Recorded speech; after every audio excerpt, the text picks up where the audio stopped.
सर्वांना सप्रेम नमस्कार. सहकार मैत्री या आपल्या यूट्यूब चॅनलमध्ये मी महेंद्र खरात आपले सहर्ष स्वागत करीत आहे. मित्र हो, आज आपण आपल्या सहकारी पतसंस्थांच्या बाबतीमध्ये त्यामध्ये नागरी सहकारी पतसंस्था असतील किंवा ग्रामीण बिगर शेती पतसंस्था असतील किंवा पगारदार पतसंस्था यांच्या कामकाजावर नियंत्रण ठेवण्यासाठी एक नव्यानं जे नियामक मंडळ स्थापन झालेलं आहे त्यासंबंधी आपण बोलणार आहोत. कारण नियामक मंडळानं बऱ्याच माहित्या ह्या संस्थांना मागितलेल्या आहेत आणि त्यामध्ये रोखता असेल तरलता असेल यावर आपण यापूर्वी व्हिडिओ दिलेले आहेत. मात्र नियामक मंडळाचं कार्य काय आहे, ज्या पद्धतीनं निवडणूक प्राधिकरण 2013मध्ये 97व्या राज्यघटनेतल्या दुरुस्तीप्रमाणे 2013च्या कायद्यात बदल होऊन पहिली दुरुस्ती जी आहे त्यामध्ये आपण जर पाहिलं तर स्वतंत्रपणे निवडणूक प्राधिकरण स्थापन झालेलं आहे आणि त्याच पद्धतीनं एक स्वतंत्र महाराष्ट्र राज्य बिगर कृषी सहकारी पतसंस्था नियामक मंडळ हे स्थापन झालेलं आहे आणि त्याच्या कामकाजासंबंधी कलम 144 आणि त्यामुळंच एक स्वतंत्र जे नियामक मंडळ स्थापन झालेलं आहे की आपल्या सहकार कायदा 1960मध्ये 144 अ ते 144 वाय ह्या कलम 144मध्ये प्रकरण 11 अ एक स्वतंत्रपणे समाविष्ट केलेला आहे आणि त्यामध्ये आपल्याला काही कलम 144 2 अ ते 144 31 अ पर्यंत ही सगळी जी कलमं आहेत उपकलमं ते आपल्याला पतसंस्थेच्या कामकाजासंबंधी बोलतात आणि त्यामुळं प्रथम प्राधान्यानं आपण हा व्हिडिओ तयार करत आहोत. आपल्या कायद्यामध्ये जी महत्त्वाचे 144 मध्ये जे आपल्या पतसंस्थांच्या बाबतीत महत्त्वाची जी कलमं आहेत त्यासंबंधी आपण बोलणार आहोत.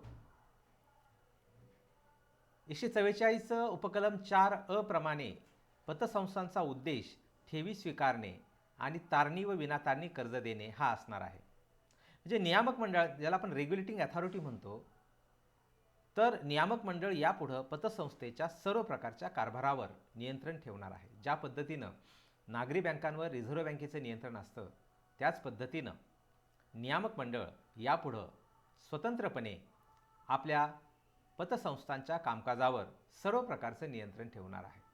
मग त्यामध्ये सेवक भरती असेल, सेवकांचं पात्रता असेल, त्यांचं प्रशिक्षण असेल, त्याच पद्धतीनं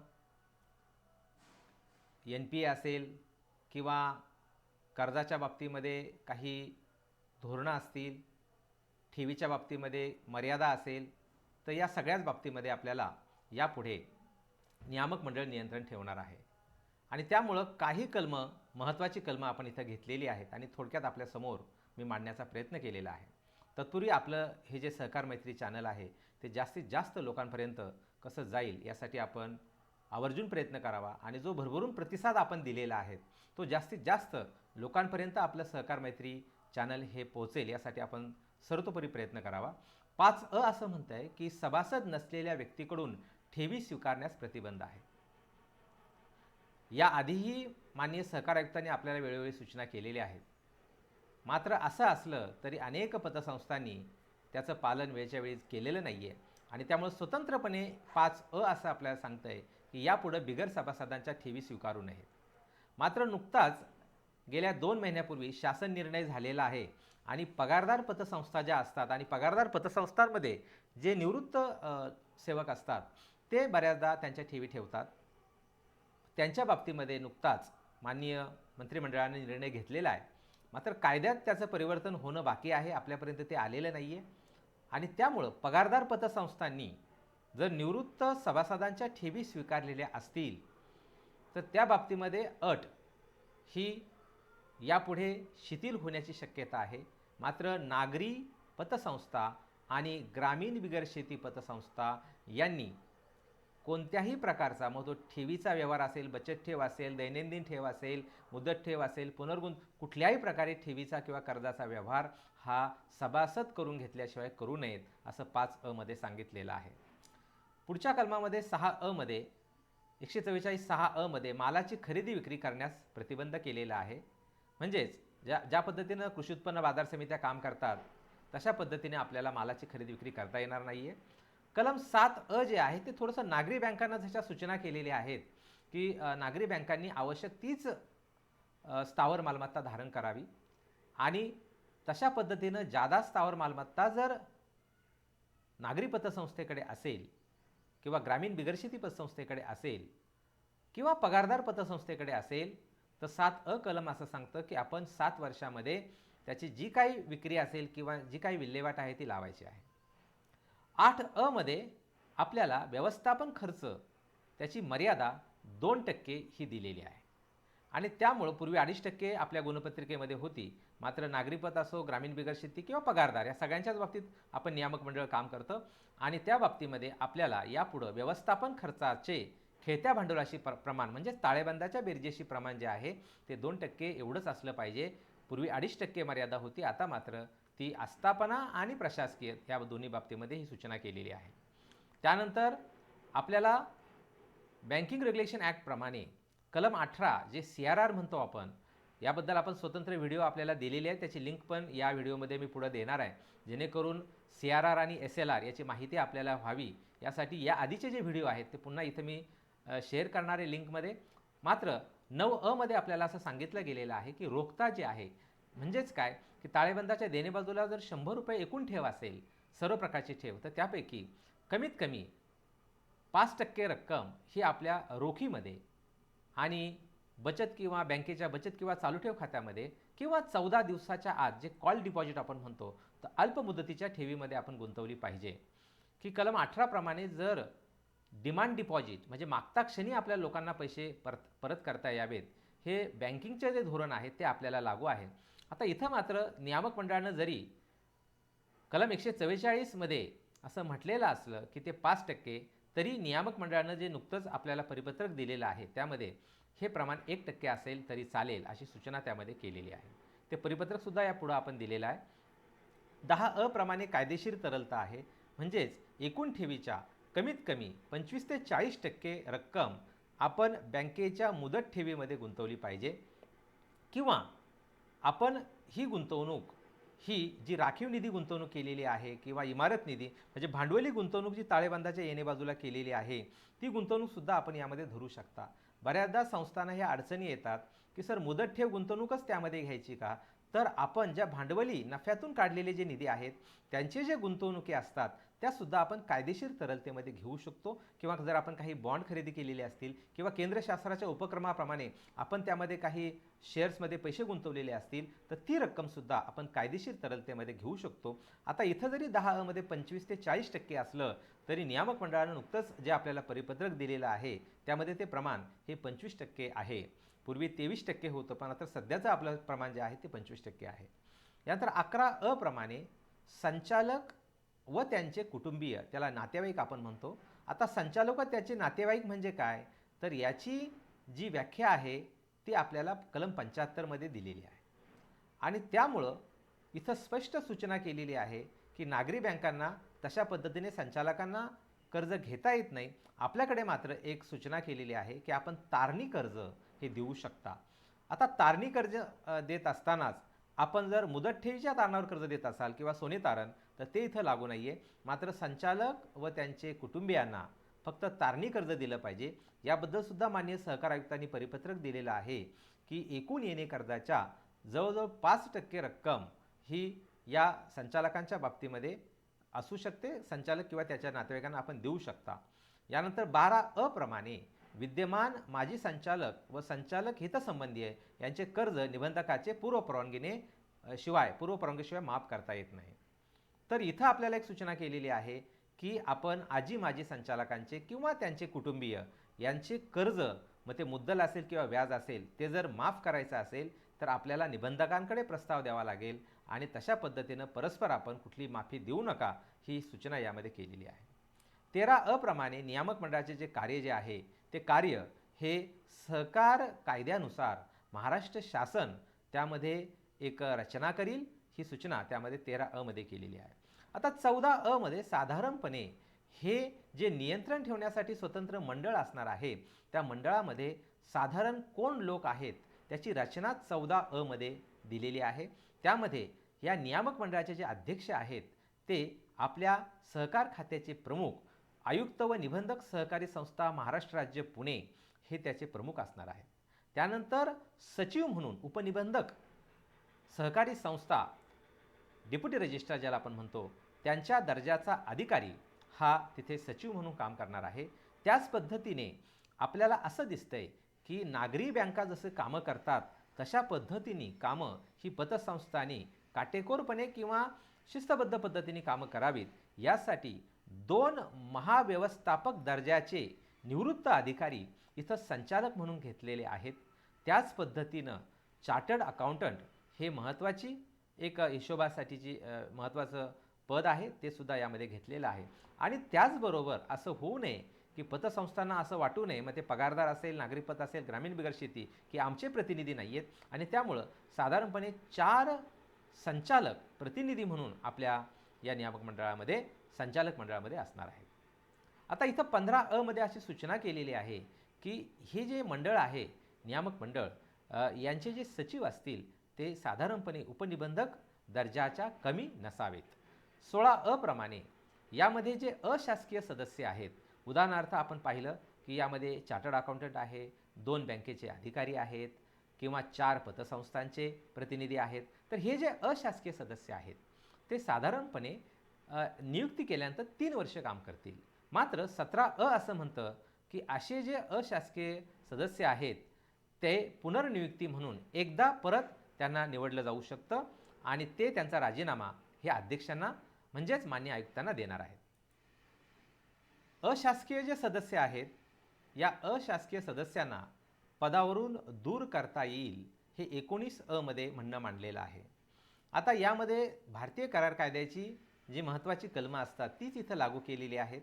उदाहरणार्थ तो व्यक्ती जर दिवाळखोर झालेला असेल, जो सदस्य म्हणून काम करतो नियामक मंडळामध्ये, मग ते चार्टर्ड अकाउंटंट असेल किंवा पगारदार किंवा नागरिकपत किंवा ग्रामीण बिगर शेतीचे प्रतिनिधी असतील किंवा आपले चार्टर्ड अकाउंटंट असतील, अशा पद्धतीमध्ये नादार जर झाले, ज्याला आपण इन्सॉल्वंट म्हणतो, तर त्यांचं पद आपोआप जाणार आहे.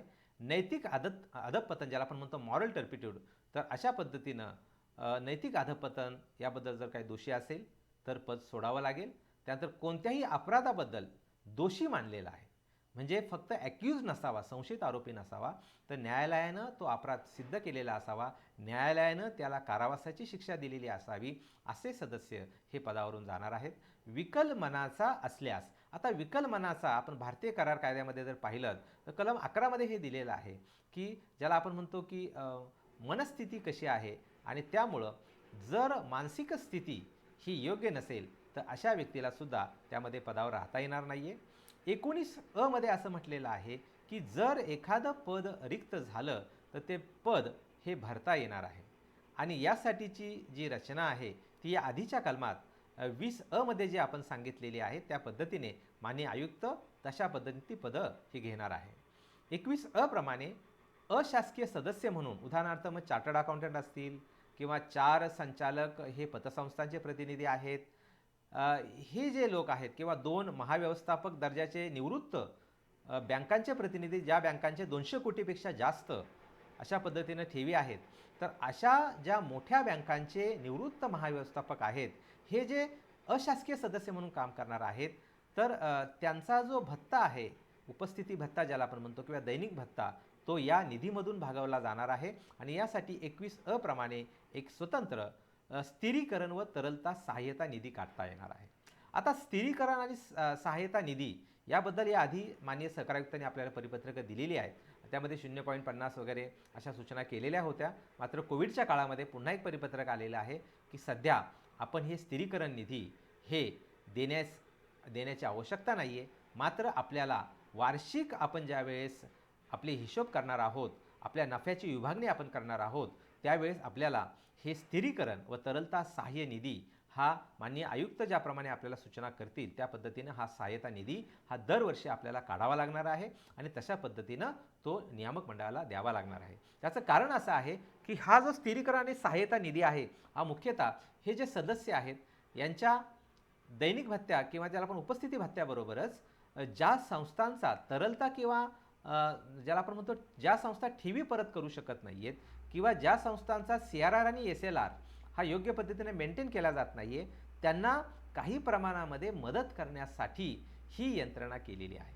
आता हे सुद्धा आपण पुढच्या कलमात व्यवस्थितपणे पाहणार आहोत. कलम 22 असं सांगतं की नियामक मंडळाची कार्य काय आणि अधिकार काय. म्हणजे नियामक मंडळाची कार्यकक्षा जी आहे ती कलम 22 प्रमाणे निश्चित केलेली आहे. आता कोणत्या कोणत्या महत्त्वाच्या गोष्टींवर नियामक मंडळ हे नियंत्रण ठेवणार आहे, तर मला असं वाटतं की संपूर्णपणे जे कामकाज आपण करत असतो त्यावर यापुढे आपल्याला नियामक मंडळाचं नियंत्रण हे दिसणार आहे. त्याचं उदाहरण आपण पाहूयात.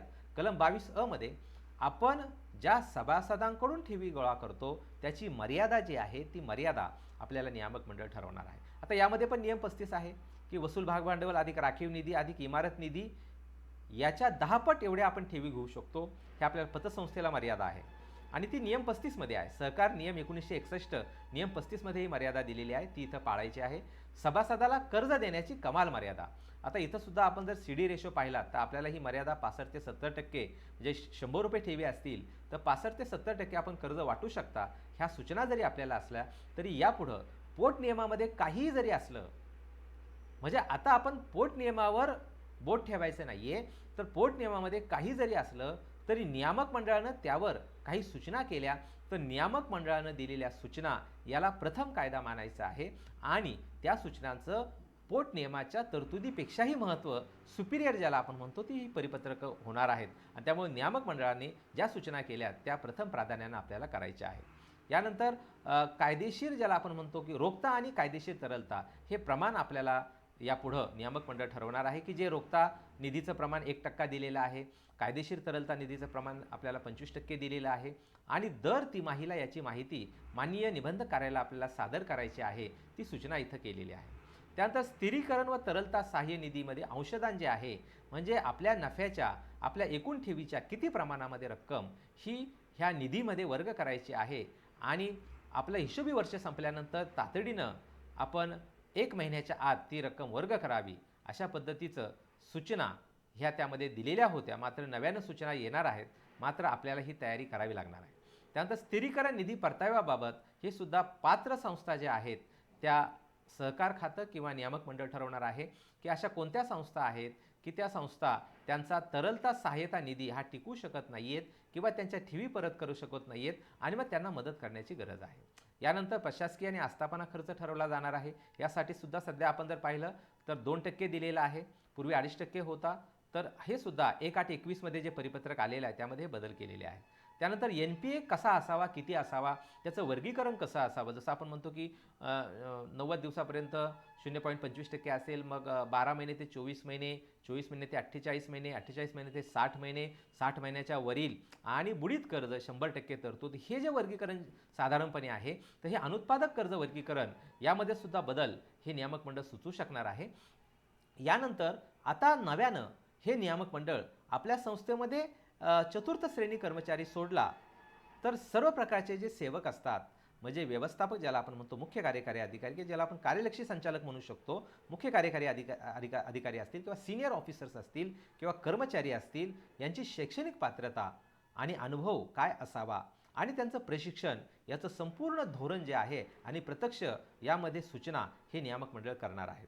याच पद्धतीनं एक नव्यानं आपण DRT प्रकार जर पाहिला ज्याला आपण सिक्युरायझेशन ॲक्ट म्हणतो, त्यामध्ये नागरी बँकांसाठी एक स्वतंत्र प्राधिकरण स्थापन झालेलं आहे आणि तशाच पद्धतीनं नियामक मंडळानं यापुढं ज्या मालमत्ता आपल्या पतसंस्थांमध्ये तारण ठेवलेल्या आहेत आणि त्याची जर थकबाकी होत असेल तर त्या बाबतीमध्ये अशा काही स्वतंत्र मालमत्ता पुनर्रचना कंपन्या ज्याला आपण म्हणतो की ॲसेट रिकन्स्ट्रक्शन कंपनीज स्थापन केल्या जाता येऊ शकतात आणि हे नागरी बँकांच्या बाबतीमध्ये जरी असलं तरी आपल्या पतसंस्थांना तिथं प्राधान्य मिळत नाही आहे आणि त्यामुळं नियामक मंडळ यापुढं अशा पद्धतीनं रिकन्स्ट्रक्शन कंपन्या, ॲसेट रिकन्स्ट्रक्शन कंपन्या ह्या स्थापन करू शकणार आहे. यानंतर पतसंस्थांसाठी योग्य ती मार्गदर्शक तत्त्वे यापुढं नियामक मंडळ वेळच्या वेळी ठरवणार आहे. तर आता आपण जी कार्य पाहिली 21 मध्ये आणि 22 असं सांगतं की अशा पद्धतीने जी आपल्याला मार्गदर्शक तत्त्व दिलेली आहेत ती सर्व मार्गदर्शक तत्वांचं आपण पालन करायचं आहे आणि ते जर आपल्याला बंधनकारक आहे आणि ती माहिती जी आहे ती आपल्याला वेळच्या वेळी माननीय निबंधकांना, आपले संबंधित तालुक्याचे, जिल्हा त्या निबंधकांना आपण त्या माहित्या ह्या द्यायच्या आहेत. यानंतर 24 प्रमाणे ठेवीदारांच्या हिताला जर बाधा पोहोचवली, म्हणजेच ठेवी परत करू शकलो नाही किंवा ठेवीच्या बाबतीमध्ये आपण टाळाटाळ केलेली आहे परत करण्यात, किंवा जे कायदा नियम आणि पोटनियमाचं काही उल्लंघन होत असेल, तर अशा बाबतीमध्ये 24 हे नियामक मंडळ आपल्याला निर्देश देऊ शकेल. त्यांच्या हिताला बाधा येऊ नये यामध्ये हा महत्त्वाचा मुद्दा आहे. त्यानंतर 25 प्रमाणे स्थिरीकरण आणि तरलता सहाय्य निधी हा गठीत केलेला आहे. 26 प्रमाणे वेळोवेळी अधिसूचित होईल अशा दराने आपल्याला सहाय्यता निधी, ज्याला आपण वार्षिक अंशदान म्हणतो, ते आपल्याला द्यायचं आहे. 27 प्रमाणे या वार्षिक अंशदानाचा जो आपल्या पतसंस्थांनी दिलेला आहे त्याचा वापर कसा होणार आहे, त्यासाठी कोणत्या संस्था ह्या पात्र असणार आहेत, याबाबतच्या ज्या सूचना आहेत त्या सूचना ह्या आपल्याला असं दिसतं की नियामक मंडळ यापुढे करणार आहे. यानंतर स्वतःहून नियामक मंडळानं 28 मध्ये हे स्पष्ट केलेलं आहे की सहकारी संस्था, पतसंस्था जे त्यांचं कॉन्ट्रीब्युशन किंवा त्यांचा जे अंशदान ते नियामक मंडळाला देणार आहेत, तर ते अंशदान आता सध्यासुद्धा स्टेट बँकेतच यामध्ये खातं उघडलेलं आहे, पण यापुढेही जर अशा पद्धतीनं काही नियोजन करायचं ठरलं तर तरलता सहाय्य निधीसाठी स्वतंत्रपणे पहिल्या क्रमांकावर राष्ट्रीयकृत बँकांमध्ये, नॅशनलाइज बँकांमध्ये खातं उघडलं जाईल. 2 क्रमांकावर आवश्यक तिथं राज्य सहकारी बँका, 3 क्रमांकावर ज्या जिल्हा मध्यवर्ती बँकेला सतत 3 वर्ष अवर्ग आहे अशा जिल्हा मध्यवर्ती बँका, आणि आवश्यकता भासल्यास काही जिल्ह्यांसाठी किंवा भागांसाठी आपल्याला 200 कोटीपेक्षा अधिक मालमत्ता असलेल्या अशा एखाद्या बँकेमध्ये आपल्याला ही रक्कम ही वर्ग करावी लागेल आणि याबाबत नियामक मंडळ आपल्याला वेळच्या वेळी सूचना देणार आहे.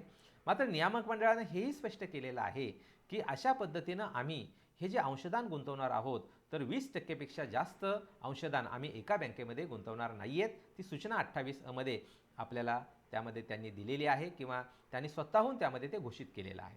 29 प्रमाणे स्थिरीकरण निधी, आणि हा स्थिरीकरण निधी जो पतसंस्थांनी द्यायचा आहे त्यामध्ये पतसंस्थांनी जर कसूर केला तर जमीन महसुलाच्या थकबाकीप्रमाणे ती वसुली ही करता येणार आहे 29 प्रमाणे. यानंतर हे जे स्थिरीकरण निधी आपण वर्ग करणार आहात, पगारदार, नागरी पत आणि ग्रामीण बिगर शेती, तर त्याचं स्वतंत्र हिशोब ठेवला जाणार आहे, त्याचं अकाउंटिंग केलं जाणार आहे आणि त्याच पद्धतीनं ऑडिट हे महत्त्वाचं आहे. तर नियामक मंडळ स्वतंत्र लेखापरीक्षण, त्याला आपण वैधानिक लेखापरीक्षक म्हणतो, ते नेमून त्याचं लेखापरीक्षणसुद्धा करणार आहेत.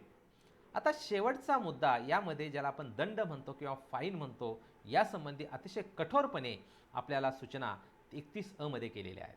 आता यामध्ये आपण याआधी पाहिलं की 5 जे कलम आहे त्या 5 कलमाप्रमाणे आपल्याला बिगर सभासद ठेवी घ्यायच्या नाही आहेत.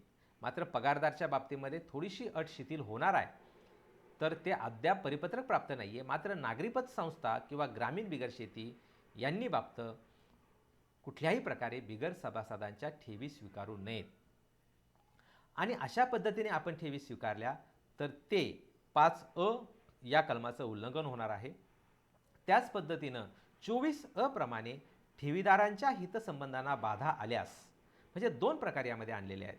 तर पहिलं 5 बिगर सभासदांच्या ठेवी स्वीकारल्यात, आणि 24 प्रमाणे ठेवीदारांच्या हितसंबंधांना जर पतसंस्थेने बाधा आणली तर जेवढ्या रकमेची बाधा आलेली आहे किंवा जेवढी रक्कम आपण बिगर सभासदांची स्वीकारलेली आहे ती 100 रुपये असेल तर त्याच्या दुप्पट म्हणजे 200 रुपये दंड हा पतसंस्थांवर आकारला जाणार आहे. आणि ही कठोर अशी पद्धतीने ही एक शिक्षा, ज्याला आपण म्हणूया दंड, हा 31 मध्ये दिलेला आहे. त्याच पद्धतीने 31 असंही म्हणतं की जी काही रोखता, ज्याला आपण CRR म्हणतो, कलम 9 प्रमाणे सध्याच्या आपल्या नियामक मंडळाच्या सूचनेप्रमाणे 1% आपण CRR ठेवायचा आहे, आणि 10 प्रमाणे कायदेशीर तरलता सध्या आपल्याला 23% दिलेली आहे. त्यामध्ये जर आपण ती योग्य पद्धतीनं मेंटेन केली नाही आणि किंवा ती राखली नाही तर यापुढे आपल्याला अशा पद्धतीने आपण जर उल्लंघन केलेलं असेल CRR आणि SLRचं तर 50,000 रुपये दंड असा मोठा दंड त्यामध्ये आहे. आणि तशाच पद्धतीनं दंड करूनही आपण ती चूक कायम पुढे ठेवली तर प्रतिदिन प्रत्येक दिवसाला 25,000 रुपये दंड हा त्यामध्ये ठेवलेला आहे. आणि या दंडाची अंमलबजावणी करताना यामध्ये एक प्रक्रिया नमूद केलेली आहे की निबंधक त्या पतसंस्थेला नोटीस बजावतील, त्यामध्ये नैसर्गिक न्यायाप्रमाणे त्या पतसंस्थेला बाजू मांडण्याची संधी देतील आणि जणू काही फौजदारी प्रक्रिया संहिता ज्याला आपण CRPC प्रमाणे आपण वसुली ही जी आहे ती दंडाधिकारी ही त्यामध्ये करणार आहेत आणि त्यामध्ये उल्लंघन झालं तर कंटेम्प्ट ऑफ कोर्ट म्हणजे न्यायालयाचा अवमान हे सुद्धा त्यामध्ये हिशोबामध्ये धरलं जाणार आहे. आता यामध्ये नियामक मंडळाने याआधी मे 2020 मध्ये परिपत्रक दिले. आपण सगळी परिपत्रकं त्यामध्ये दिलेली आहेत की नियामक मंडळ 2019 मध्ये ज्याला आपण 2017 मध्ये स्थापन झालेलं आहे आणि स्थापन झाल्यानंतर आपल्याला वेळच्या वेळी या महत्त्वाच्या मुद्द्यांवर जी काही परिपत्रकं दिलेली आहेत ती इथं आपण देण्याचा प्रयत्न केलेला आहे. यामध्ये CRRच्या बाबतीमध्ये सध्याचा जो पूर्वीचा 1/20चा जो दर होता 1% तो कायम ठेवायचा आहे. ताळेबंदाच्या देणे बाजूला जर 100 रुपये असेल तर त्याची स्वतंत्र गुंतवणूक ज्याला आपण म्हणतो रोख शिल्केमध्ये अधिक बँकेच्या बचत किंवा चालू ठेव खात्यामध्ये की ज्या बँकेमध्ये आपण खाती उघडलेली आहेत, मग ती जिल्हा बँक असेल किंवा इतर बँका, तर त्यामध्ये किंवा 14 दिवसाच्या आतील त्याला आपण कॉल डिपॉझिट म्हणतो त्यामध्ये 1% रक्कम ही ठेवली पाहिजे. कायदेशीर तरलतेच्या बाबतीमध्ये आपल्याला सध्याचा जो दर आहे तो 25% हा त्यामध्ये आहे. त्यानंतर व्यवस्थापन खर्च ज्याला आपण म्हणतो खेळत्या भांडवलाच्या 2% पर्यंत असला पाहिजे, तर हे 2% आपल्याला यापुढेही कायम ठेवायचं आहे. 1/8/21 मध्ये CRR, SLR आणि व्यवस्थापन खर्च याच्या मर्यादा पूर्वीसारख्याच 1%, 25% आणि 2% कायम ठेवलेल्या आहेत. आता थोडंसं 1/8/21 मध्ये म्हणजे लेटेस्ट जे नुकतंच अद्ययावत परिपत्रक आलेलं आहे त्यामध्ये थोडेसे बदल केलेत.